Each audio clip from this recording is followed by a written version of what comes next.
Su uso vuelve a ser obligatorio en los centros sanitarios de Canarias. Hoy hemos vuelto a ver las mascarillas en hospitales y centros de salud, una medida ante el repunte de casos de gripe y de COVID. Buenas noches. Una epidemia de infecciones respiratorias que ha llevado a ampliar el uso de la mascarilla en las residencias de mayores públicas y también en los centros sociosanitarios de las islas. Alberto Fabricio. A la obligatoriedad del uso de la mascarilla en los centros sanitarios se le suma desde ya las residencias de mayores que dependen de los cabildos de cada isla, una decisión unánime de la FECAI que quiere proteger a nuestros mayores ante la epidemia de infecciones respiratorias que vive el archipiélago. Ahora mismo en Canarias hay 1.200 casos por cada 100.000 habitantes. Más de 6.600 personas fallecieron intentando llegar a España en patera en 2023. La inmensa mayoría, 6.000, murieron en la ruta canaria. Son datos de la ONG Caminando Fronteras, que asegura que se trata del año más mortífero desde que se cuentan desaparecidos. Precisamente hoy se ha anunciado que el ministro canario Ángel Víctor Torres presidirá la Comisión Interministerial de Migraciones. La competencia del Gobierno de España son la competencia propia de la migración de mayores de edad, pues está dando una respuesta acorde a lo que es el fenómeno migratorio, ¿no? Cuenta atrás para la primera votación de la legislatura y no será fácil. Sobre la mesa, 3 decretos de las medidas anticrisis que no cuentan con los apoyos suficientes. Junts ha mostrado sus reticencias y sus votos son necesarios para aprobarlos. Mañana veremos si las negociaciones de última hora han dado sus frutos. El comercio electrónico y las grandes empresas son los principales competidores de las pymes. Solo en la capital de Fuerteventura, hasta 200 comercios locales se han visto obligados a cerrar tras la pandemia. Una situación que con la subida de los precios se repite en el resto del archipiélago. Lo único que al principio un poco triste, pero ahora me he dado cuenta de que pues no, la vida sigue y se puede trabajar en cualquier lado. Si no hacemos un cambio, si no intentamos hacer algo diferente, por decirlo de alguna manera, siempre estaremos en la misma rueda del ratón, ¿no? Siempre estaremos girando y hay que crear y buscar cosas diferentes. Este año no habrá invierno, tal y como lo conocemos en Canarias, según el pronóstico de la AEMET. Algunos sectores, como la hostelería, se ven beneficiados, pero la agricultura pide agua. En 2 años tan solo el episodio de Hermín ha traído lluvia.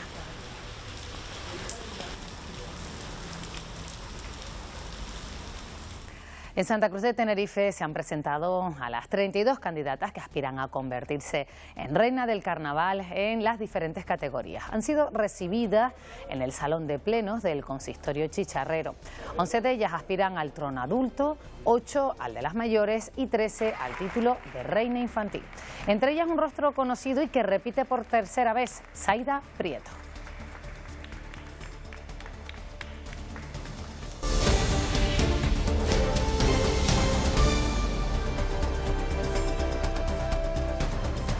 A partir de hoy, lo hemos visto, la mascarilla ya es obligatoria en los centros sanitarios de las islas y también lo será en las residencias públicas de mayores y centros sociosanitarios ante la epidemia de infecciones respiratorias. Alberto Fabricio. Esta medida ha sido tomada de manera unánime por la FECAI, la Federación Canaria de Islas, quien ha anunciado que han dado este paso atendiendo a los últimos datos de incidencia de la gripe, la COVID y otros virus respiratorios que afectan actualmente a más de 1.200 casos por cada 100.000 habitantes en el archipiélago. Esta medida tendrá carácter transitorio mientras dure el pico epidémico de infecciones por gripe y coronavirus y se suma la obligatoriedad de llevar mascarillas también en los centros de salud, consultorios periféricos y los hospitales públicos y privados que rige desde este martes en toda Canarias. La FECAI recuerda además que la vacunación contra la gripe y el coronavirus es el medio más eficaz para evitar contraer o transmitir la enfermedad y se une a la recomendación a otras medidas de protección como la higiene de manos o incrementar la ventilación en las estancias. Primero, velar por el cuidado de las personas más dependientes, las personas más vulnerables y, lógicamente, por responsabilidad hemos determinado que es necesario el uso de la mascarilla en nuestros centros sociosanitarios. Por tanto, yo creo que ha sido una decisión acertada, una decisión responsable y una decisión que es necesario transmitirla a la sociedad de Canarias. El uso de la mascarilla vuelve a ser obligatorio en hospitales y centros de salud del archipiélago. ¿Qué remedio queda, no? No son de archivo estas imágenes, las hemos grabado esta mañana. Carteles como este vuelven a instalarse para recordarnos una medida de caída hace 6 meses. ¿La mascarilla la han traído? No. Voy a pedirla aquí. A pesar de algún despiste, los pacientes han priorizado su uso. Las hemos visto poner y quitar a la entrada de los centros de salud. Me parece ideal para cuidar a los más vulnerables y cuidarnos a nosotros mismos. Canarias se suma a otras 5 comunidades en recuperar esta medida que pretende frenar la cadena de contagios también en los casos de la gripe o la COVID-19. En vista de que no se pudo llegar a ningún acuerdo, pues decidimos imponerla de manera unilateral, pero vamos, no por el hecho de adelantarnos, que de hecho ya llega tarde, ¿no? El avance imparable de la gripe se ha multiplicado en las últimas semanas. En las islas la incidencia en plena celebración navideña alcanzó los 1.254 casos por cada 100.000 habitantes. No, por supuesto que la voy a usar, y más a mi edad. Los mayores de 79 y menores de 4 años son los grupos con mayor incidencia, ya sea para prevenir un poquito o por Hay miedo de volver a ese pasado. el uso de las mascarillas será necesario en entornos sanitarios hasta que el pico de las infecciones baje. Pues como ese pico de virus respiratorio sigue alto, también se nota en las aulas. Los casos de COVID y gripe aumentan y por eso Educación toma medidas para minimizar los efectos.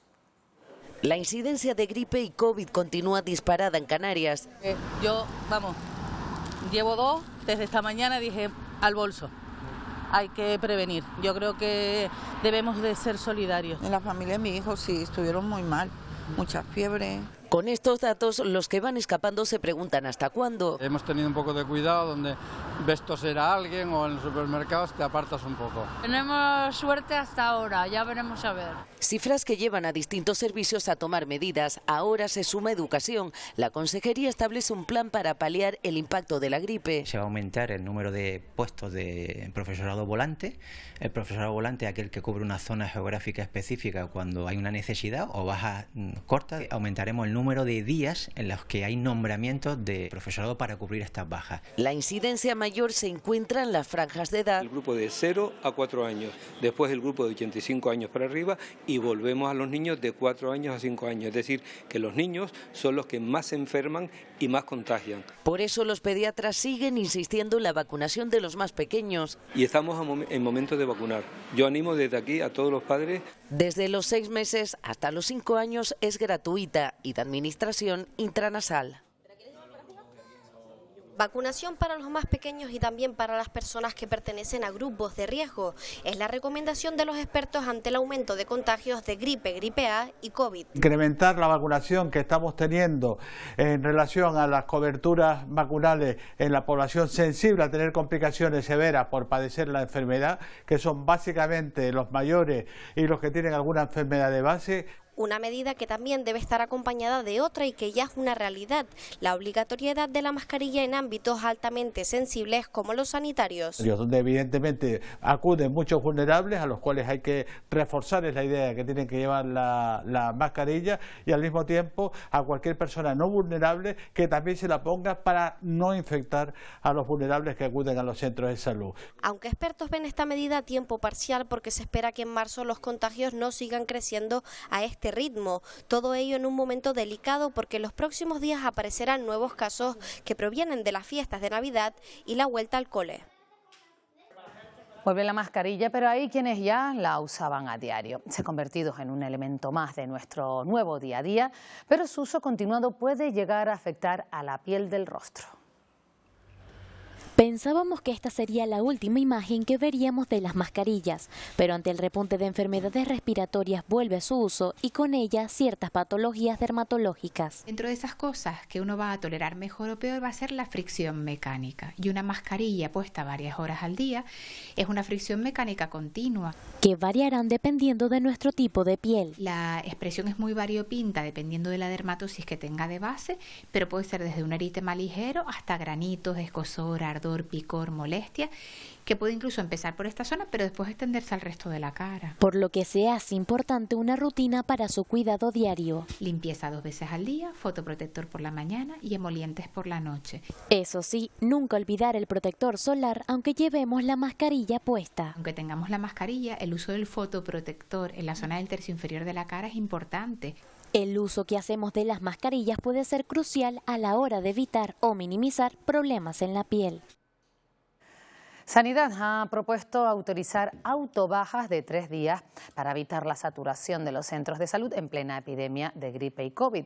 Esta medida ayudaría a descongestionar la atención primaria y ya se ha implantado en otros países europeos, aunque no convence a la patronal. Hasta 3 días y sin necesidad de acudir a un centro de salud es la propuesta del Ministerio de Sanidad que ha llevado a la interterritorial para evitar el colapso de la atención primaria. Si lo que queremos es devolver la normalidad a nuestros hospitales, a nuestros centros de salud, a nuestros centros de atención primaria, evitar las tensiones y los colapsos en nuestros centros de salud, hay que tomar decisiones. Es una medida que se implantó durante la pandemia de la COVID-19 y que ahora se quiere recuperar. La autobaja ya está implantada en otros países del continente como es Portugal, Bélgica, Países Bajos, Alemania, Austria o Reino Unido. Allí el trabajador puede certificar su baja por 7 días por enfermedades leves. La patronal sorprendida, el presidente de la COE, Antonio Garamendi, dice haberse enterado por la prensa. Tenemos derecho a las empresas también a que haya un control. Porque es que nos guste o no nos guste, el absentismo ha tenido un coste muy superior el año pasado. Lo cierto es que esta medida no implicaría pérdidas porque los primeros 3 días de baja no se cobran con diferencia según cada convenio colectivo. Los médicos consideran que esta propuesta no es suficiente para descongestionar la atención primaria, aunque sí agilizaría el proceso en muchos casos. También que yo creo que es bueno que se establezca un sistema alternativo para poder agilizar todos esos trámites burocráticos. La propuesta por el momento no tiene el visto bueno de todas las comunidades autónomas y sigue en fase de estudio. Seguimos hablando de sanidad porque Canarias ha implantado una técnica innovadora que en menos de 3 horas elimina el temblor de mano.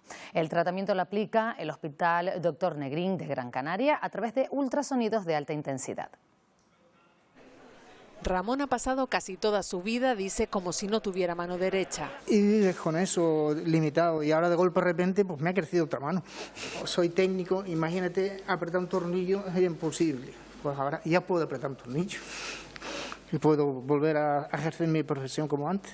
El camino no ha sido fácil. Hasta ahora solo existían tratamientos farmacológicos para esta incapacidad, pero para muchos no es eficiente y ocasiona importantes efectos secundarios. Tenemos la capacidad de que ondas ultrasónicas que vienen de diferentes áreas del espacio converjan en un punto de milímetros en el interior del cerebro, un punto que previamente se ha seleccionado mediante resonancia magnética. Supone una revolución de verdad en el tratamiento de las enfermedades que afectan al sistema nervioso. La intervención dura apenas 3 horas. Canarias es la 6ª comunidad autónoma en implantar esta tecnología que podría ayudar a 2.000 personas que sufren temblores incapacitantes en las islas. Se estiman unas 30.000 personas en Canarias con temblor esencial, pero no toda persona con temblor esencial necesita tratamiento. Hay personas que sí, que van bien con los tratamientos médicos. El objetivo es llegar a las 40 intervenciones este año. Para ello, el hospital contará con un equipo de resonancia magnética adicional. Hablamos mucho de lo mortal y peligrosa que es la ruta atlántica migratoria que parte de África. Hoy sabemos la dimensión de la tragedia humana. Las personas fallecidas en la ruta migratoria hacia Canarias se ha triplicado en el último año, según el informe de Caminando Fronteras. Aridia Marichal, ¿qué más datos ofrece?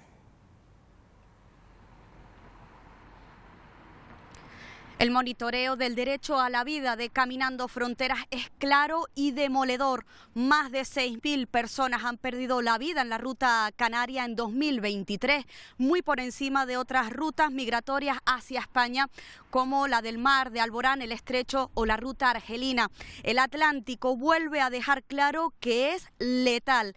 El Hierro, la isla del Hierro, es el último horizonte y conoce las dos caras de la moneda, la vida y la muerte, quienes sobreviven y quienes fallecen una vez que tocan tierra, sin olvidar las personas que se quedan en el mar. Caminando Fronteras sigue reivindicando la protección de la vida, salvar vidas y poner en marcha los recursos ante una urgencia necesaria. desde 2007 estas son las cifras más altas a las que hemos asistido. 6.618 personas perdieron la vida tratando de llegar a las costas españolas en el año 2023, según la ONG Caminando Fronteras. De esa cifra, 363 personas eran mujeres y 384 niños y niñas. A pesar de tener posiciones de personas que se están ahogando, no se activan medios de búsqueda y rescate, o se hace demasiado tarde, o hay un aumento de búsquedas pasivas. Cada vez la infancia migrante tiene más presencia en las rutas migratorias. La ruta canaria es la más mortífera, con más de 6.000 muertes y 128 naufragios, cifra que supera con creces los fallecimientos en Argelia y el mar de Alborán. Hay una reducción de medios que se están dedicando a la búsqueda y también hay un impacto de la externalización de fronteras. El incremento de salidas desde Senegal y Mauritania ha sido notable en el último año, principalmente debido a la inestabilidad política en esa zona de África. Todo esto solo se puede solucionar desde la democracia, desde un Estado de Derecho que respeta los derechos humanos. Desde Caminando Fronteras denuncian la priorización de las políticas fronterizas frente al derecho a la vida. Ante estos datos que sitúa 2023 como el año más mortífero en las rutas migratorias entre África y España, el Gobierno de Canarias asegura que se requiere una respuesta europea. Tristemente se ratifica una vez más esta ruta como la más mortífera, por supuesto, de España y de Europa, y una vez más se hace patente que Europa tiene algo que hacer. El Gobierno va a crear una comisión interministerial de migraciones para coordinar los esfuerzos en esta materia. Formarán parte de ella los ministerios de Interior, Asuntos Exteriores, Migraciones y Juventud. La va a presidir el ministro de Política Territorial, el canario Ángel Víctor Torres. La competencia del Gobierno de España son la competencia propia de la migración de mayores de edad, pues está dando una respuesta acorde a lo que es el fenómeno migratorio, ¿no? Y por tanto, pues agradecido en esa responsabilidad. Menos de 24 horas para la primera votación importante en el Congreso. El Gobierno aún no ha acordado la mayoría simple que necesita para convalidar los 3 decretos ley aprobados por el Consejo de Ministros a finales de año. De estos 3 decretos dependen desde la prolongación del transporte gratuito hasta la recepción de 10.000 millones de fondos europeos, entre otras muchas medidas. Los decretos ley que aprueba el Gobierno deben ser tramitados por el Congreso en el plazo de un mes, mientras están en vigor. Para convalidarlos es necesaria mayoría simple y de momento el Ejecutivo cuenta con 166 votos de los 350 para aprobar los 3 decretos que presenta: para el Plan de Recuperación y Transformación de la Justicia, para la transposición de normativa europea con 10.000 millones en juego y para la extensión a 2024 de las medidas anticrisis. Es para subir las pensiones, claro. Es para que no haya desahucios en hogares vulnerables. Es para que el transporte sea más barato, incluso gratis. No sería entendible que apoyando a un gobierno progresista no se apoyen las medidas progresistas que elabora este gobierno. Podemos, con 5 escaños, mantiene sus objeciones. Nosotros queremos votar a favor de los reales decretos, pero para eso es fundamental, en concreto en el caso del subsidio por desempleo para mayores de 52 años, que se retire ese recorte en las cotizaciones. De momento, Junts afirma que sus 7 escaños votarán contra los decretos, aunque Esquerra sí se ha posicionado a favor con claridad a través de la portavoz del Gobierno catalán. Són decrets necessaris, entre moltes altres coses, perquè inclou el traspàs de l'ingrés mínim vital pactat entre el propi president de la Generalitat y el president Sánchez. El Grupo Popular, líder de la oposición con 136 diputados, presentará iniciativas en las cuestiones en las que estén de acuerdo.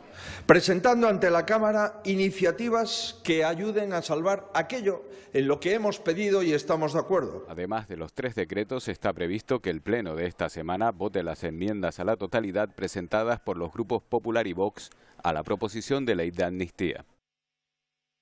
La secretaria de Organización del PSOE en Canarias, Nira Fierro, ha hecho un llamamiento a los diputados canarios y particularmente a los del PP para que voten a favor de esos 3 derechos anticrisis. Recuerda, decretos anticrisis, recuerda que son medidas de enorme importancia para las islas, como la revalorización de las pensiones, la continuidad de la gratuidad del transporte público y la prórroga del escudo social para La Palma. Instamos a los diputados del PP a que voten a favor de los 3 decretos que trae el Gobierno de España para proteger a la mayoría social, especialmente aquel que tiene que ver con la subida de las pensiones que afecta a más de 300.000 canarios y canarias, esa subida de 3,8 puntos.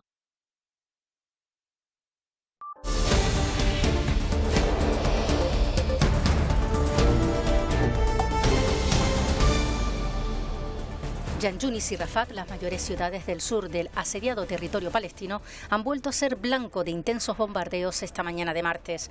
Ambas localidades acogen a miles de desplazados internos desde que comenzó la guerra el 7 de octubre. Todo en un día marcado por la visita del secretario de Estado de Estados Unidos, Anthony Blinken, al ministro de Defensa israelí, Yoav Gallant. Ambos mandatarios se han reunido para hablar sobre la situación e intentar prevenir que el conflicto se expanda a otras regiones. La parte de Zaporilla controlada por Ucrania se ha despertado con una serie de bombardeos con misiles rusos. Muchos residentes han tenido que ser evacuados. El gobierno de la ciudad informa de 5 incidentes de ataques con misiles, en los que resultaron heridas 5 personas. Se ultiman los detalles para la proclamación como rey de Federico de Dinamarca, que se celebrará este próximo domingo. La reina Margarita II de Dinamarca, la monarca viva con más tiempo en el trono, abdicó después de 52 años reinando en favor de su hijo por problemas de salud.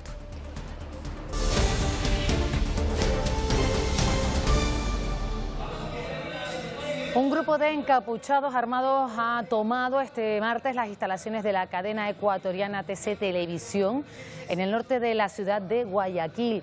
Entraron, como decimos, armados, obligando al personal a tumbarse o a sentarse en el suelo mientras se escuchaban disparos y gritos. El incidente se produjo un día después de que el presidente Daniel Noboa declarara el estado de emergencia. Esta zona del este del país atraviesa en los últimos días un repunte de violencia e inseguridad. Regresamos a Canarias. El Cabildo de La Palma continúa incrementando las zonas accesibles en la costa del Valle de Aridane, evacuada desde el inicio de la erupción por la presencia de gases. El Plan de Emergencias de La Palma ha aprobado este martes el acceso a una veintena más de viviendas y la reapertura de una parte de la playa de Puerto Naos. Casi 28 meses después, el Valle de Aridane recuperará una de sus principales zonas de baño. Desde el lunes 15 de enero se reabrirá al público una parte de la playa de Puerto Naos.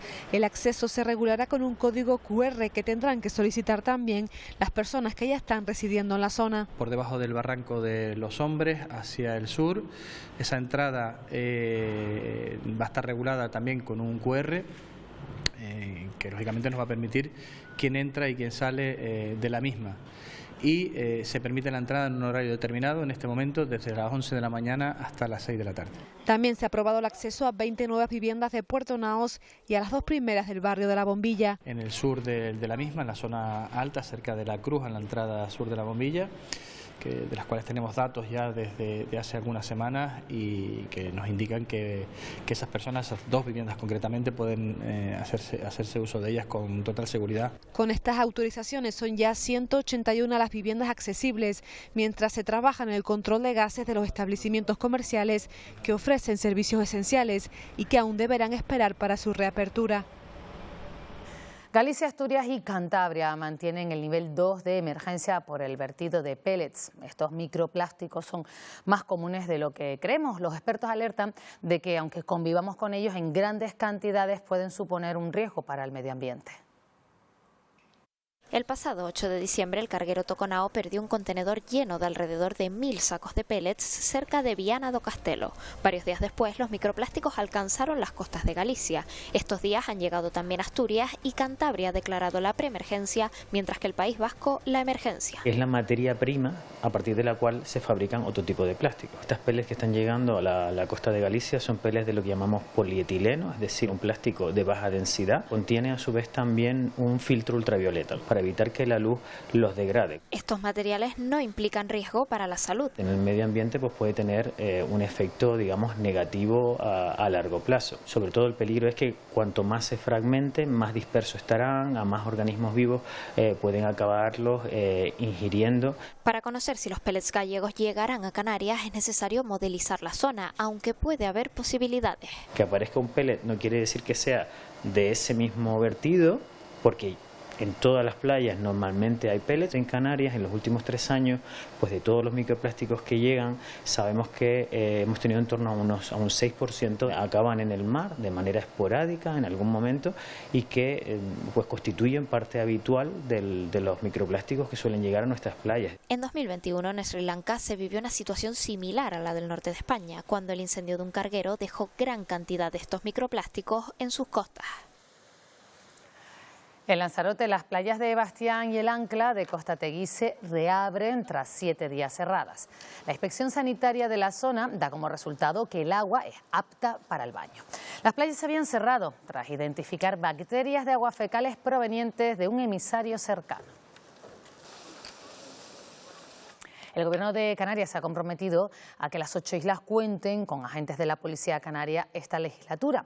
Despliegue que comenzará en Lanzarote y La Gomera.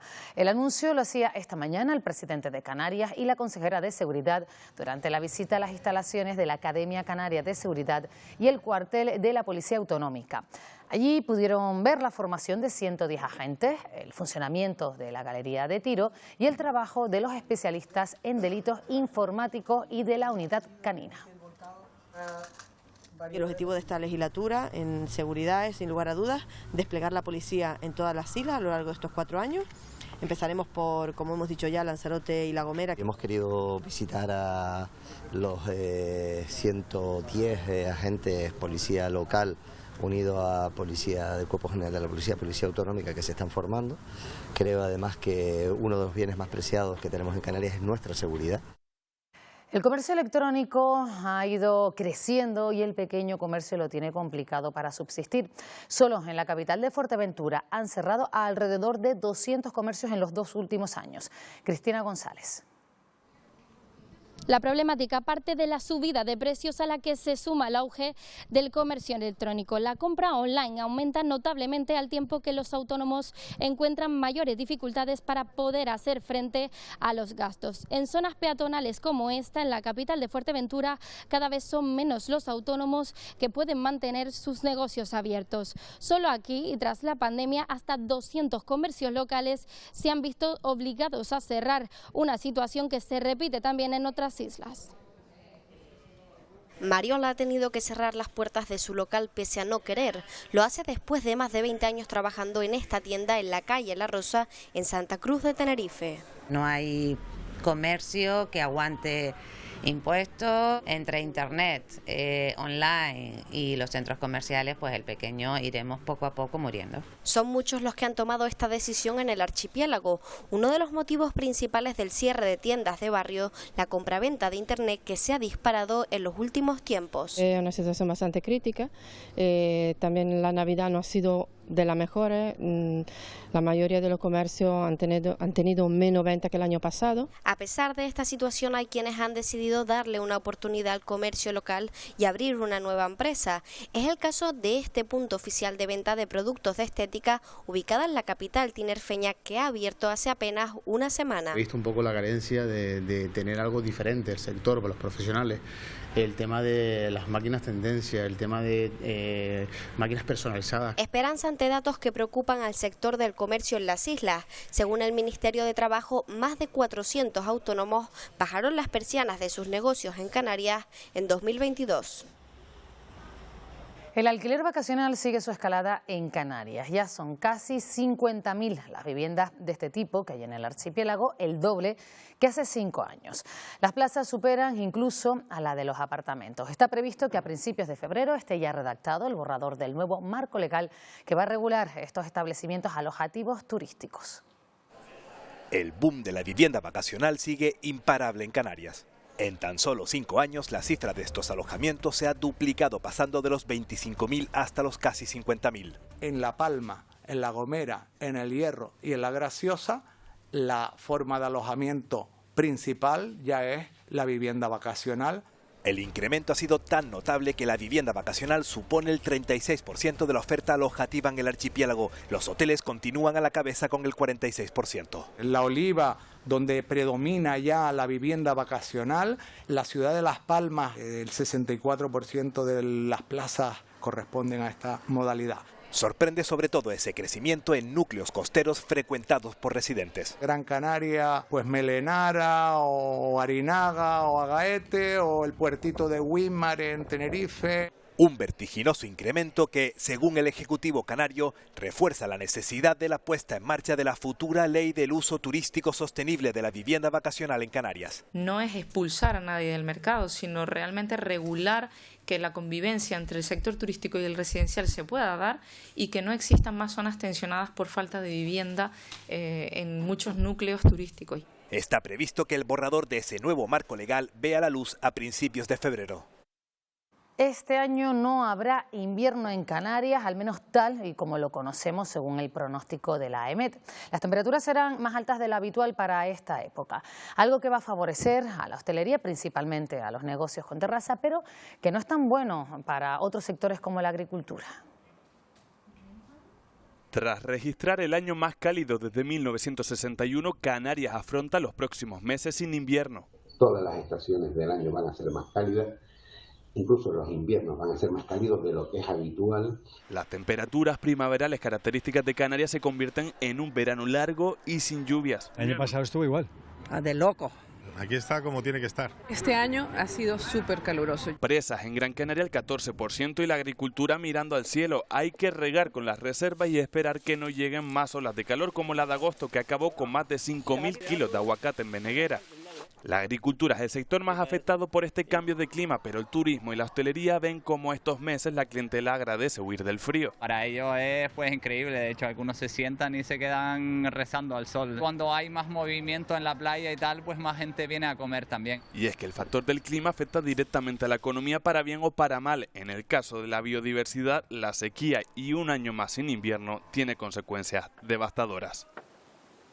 Las fiestas patronales de San Sebastián de la Gomera comienzan esta semana, una celebración con la que se va a potenciar las tradiciones junto a la cultura popular y religiosa, rindiendo homenaje a la imagen del patrón del municipio. Este jueves tendrá lugar el primer evento oficial, la presentación de las candidatas a Romera Mayor. La elección se realizará el sábado y el fin de semana del 20 y 21 de enero, estamos hablando, se llevará a cabo el acto institucional de entrega del Premio Méritos Humanos, la procesión del Santo y la romería en su honor. Tenemos una agenda un poco diferente a la que hemos tenido en años anteriores. Se ha incluido a este tradicional Méritos Humanos, pues salida del patrón en su procesión y la tradicional romería, pues 3 días para dinamizar el sector comercial con los oficios tradicionales. Vamos a tener en las calles de nuestro municipio pues una representación de los mismos y también, como no, este año una nueva iniciativa que se presenta el 27 de enero, que es las tradiciones con los mayores.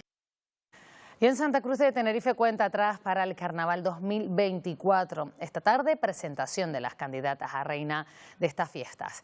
Estas que ven son las 32 aspirantes de las 3 modalidades. Como es tradición, han sido recibidas en el Salón de Plenos del Consistorio Chicharrero. 13 de ellas aspiran al título de reina infantil, 8 al de mayores y 11 al título de reina adulta. Entre ellas un rostro muy conocido y que aspira al título por 3ª vez, Zaida Prieto. Muy emocionada, sin palabras. Saben que para mí el sentimiento carnaval lo llevo dentro. A disfrutar del carnaval este año de otra forma. Y aquí estamos a pasarlo bien y a disfrutarlo. Tengo muchas ganas de que llegue ese día, la verdad. Pues darlo todo. Me ha gustado desde pequeñita, pero nunca había tenido la oportunidad. El próximo viernes ya comienzan los actos del carnaval con el sorteo de candidatas y la inauguración, el acto de inauguración de nuestro carnaval. 65.063,91 euros. Precisamente esta mañana se celebraba la tradicional subasta de kioscos para ese carnaval. Como acaban de escuchar, puja récord por uno de los mesones de la Plaza Candelaria. Se ha pagado por él más de 65.000 euros. En total se adjudicaron 46 puestos por más de 200.000 euros. Una recaudación que aumenta más de un 35% con respecto a la pasada edición. Empieza, como vemos, la cuenta atrás para los carnavales y en el Hierro, si hay una figura representativa en estas fechas es la de los carneros de Tigaday. Pues ya tienen fecha para su vuelta a la calle este año, será el domingo 11 y el martes 13 de febrero. Recordemos que se trata de una fiesta declarada bien de interés cultural desde 2018. Cada año un rebaño de jóvenes del pueblo ataviados con pieles o zaleas de carneros recorren las calles aterrando a todos los visitantes y tiznándolos con betún. El Festival Internacional de Música de Canarias contempla una programación especial para celebrar su 40 aniversario. Este miércoles tendrá lugar el concierto inaugural en Tenerife y al día siguiente la cita será en Gran Canaria. Con 16 años, Alessandra Dozcan debuta en el Festival Internacional de Música de Canarias para celebrar su 40 aniversario junto con una de las orquestas más longevas del mundo, la Filarmónica de Bergen. Tendremos la oportunidad de ver y escuchar los conciertos y recitales de la Filarmónica de Bergen, de Yevgeny Kissin, Filarmónica de Gran Canaria, el dúo Casado, del quinteto de Foré. En solo 5 días la música clásica estará en todo el archipiélago con 12 conciertos, destacando el estreno de 4 obras y la actuación de Jordi Savall. Uno de los maestros más prestigiosos de la música es desde hace muchos años Jordi Savall. En este caso nos presentará su última creación, Un mar de música, con una formación de algo más de una treintena de músicos europeos, africanos y americano. Una programación única con la que se ha querido también publicar un libro retrospectivo de sus 4 décadas de historia. En esta presentación se hizo una mención especial a uno de sus principales impulsores. Jerónimo Saavedra, una persona que tuvo una visión de cómo posicionar, en este caso, un festival de características en Canarias. El concierto inaugural será mañana en el Auditorio de Tenerife. El tiempo en el archipiélago se va a mantener estable en los próximos días hasta saber si afectará o no a las islas una borrasca que se va a situar entre Azores y Canarias de cara al viernes. De momento vamos a seguir disfrutando de cielos poco nubosos, como los que se han podido ver hoy en Las Palmas de Gran Canaria, azules, con menos nubes altas y con temperaturas que han rozado los 23 grados. Especial atención al mar en las costas del norte, donde crecerá el oleaje. Enseguida les ampliamos la información. Con los compañeros del programa Una Hora Menos. Victorio Pérez, ¿qué tal? Buenas noches. ¿Van en busca de productos saludables hoy? Eso es, Pilar, porque los mercados y recobas de Canarias están llenos de productos saludables y exóticos, como la cúrcuma. Después lo vamos a ver. Y visitamos el acueducto de los 7 Ojos. Es una de las joyas hidráulicas de Canarias y uno de los más antiguos. ¿Quieren saber dónde está esta maravilla? ¿Cuál es su historia? Después vemos esta parte de Canarias impresionante en Una Hora Menos, con muchas más historias de nuestra tierra. Cita como cada noche con Una Hora Menos. Antes les dejamos con los deportes con Daniel Álvarez. Más información en nuestra página web y redes sociales. Gracias por acompañarnos.